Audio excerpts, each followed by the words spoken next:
Doctor Ajmal Niazi सहाफ़त अदब में एक मुस्तनद नाम था और पिछले हफ्ते ही उनकी वफ़ात हो गई। इन्ना लिल्लाहि व इन्ना इलैहि राजिऊन। हमें अपनी मुख्तसर कैरियर में उनसे एक दफ़ा उनके घर पे जाके मुलाकात का मौका मिला और एक दफ़ा उनको रब्वा तशरीफ़ लाए हुए थे तो वहाँ दूर से साहब सलामत का मौका मिला।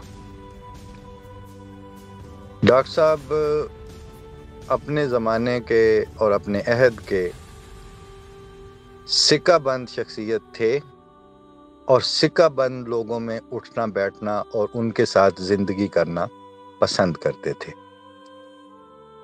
रिवायत तो ये रही कि जब हम आईना अबसार पे सिर्फ कालम लिखा करते थे तो मरहूमीन के हवाले से एक आध मज़मून लिखा जाता था, लेकिन गुज़श्ता कुछ अरसे से ainabsar.org पे लिखने से ज़्यादा आप लोगों की समाअतों से बराह रास्त हम कलाम होने का मौका ज़्यादा मिल रहा है।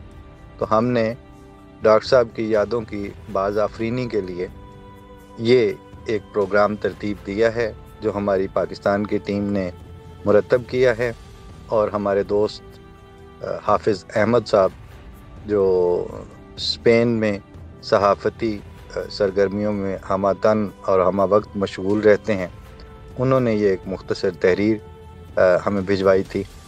तो हमारी अपनी यादें हमारे किसी प्रोग्राम तक मुलतवी करते हुए हम सरदस्त डॉक्टर साहब के ताज़ियती प्रोग्राम के हवाले से इसी रिपोर्ट पर इक्तफ़ा करते हैं जो हमारी पाकिस्तान की टीम ने मुरतब की है। आइए सुनते और देखते हैं डॉक्टर साहब के बारे में एक मुख्तसर रिपोर्ट।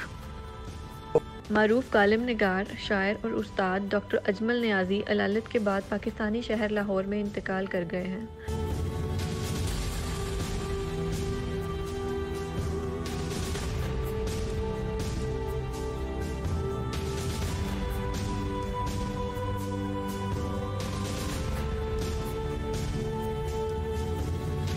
मुलाकात से पहले डॉक्टर अजमल नियाज़ी का कालम नज़रों से ज़रूर गुजरता रहता और कभी कभार वो किसी टीवी मुशायरे में भी नज़र आ जाते थे।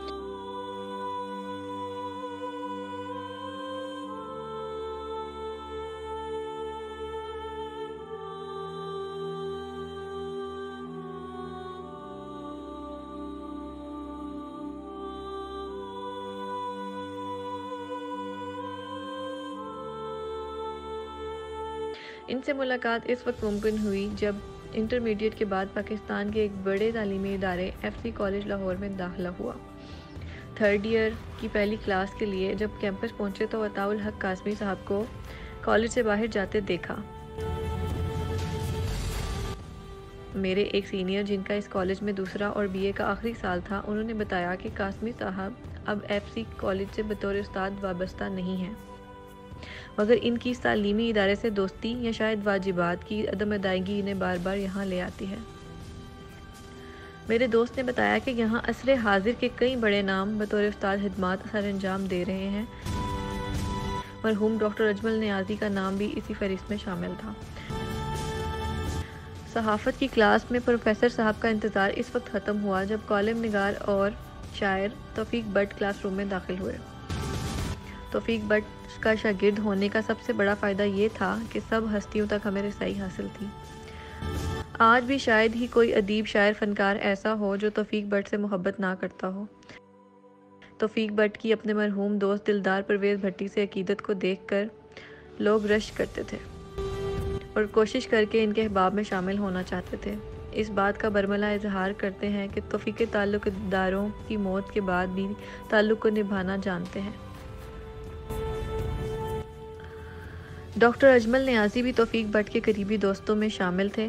इनसे पहली मुलाकात भी तौफीक बट साहब की वसातत से हुई थी। मुनीर नियाज़ी जो इन दिनों हयात थे, उनके मदा और हमारे क्लास फेलो अतर अली अब्बास का मानना था कि अजमल नियाज़ी और मुनीर नियाज़ी की बाहमी अकीदत और नामों में नियाज़ी होने की वजह से इम्कान है कि कुछ नहीं तो ये दोनों रिश्तेदार ज़रूर होंगे। अतर अली अब्बास मुतमईन थे कि हम डॉक्टर अजमल नियाज़ी के ज़रिए मुनीर तक पहुंच सकते हैं। डॉक्टर अजमल नियाज़ी साहब से मुलाकात ज़्यादातर एफसी कॉलेज में ही होती थी। जिन लोगों के साथ इनका ताल्लुक़ और मामलात महदूद थे, वो इन्हें मगरूर समझते थे, और जिन अहबाब से वो बेजार नहीं थे, इन सब के लिए अजमल नियाज़ी बेतकल्लफ़ थे। करीबी दोस्तों की महफिल में इनके कहकों की गूंज अक्सर सुनाई देती रहती थी।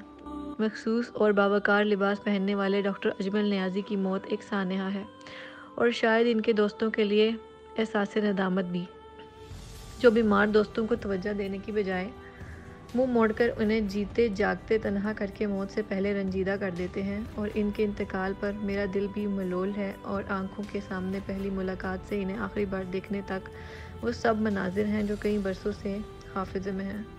दुआ है कि डॉक्टर अजमल नियाज़ी का वक़ार अगले जहां भी सलामत रहे, जिस वक़ार के साथ वो कॉलेज के कैंपस में चलते फिरते नज़र आते थे।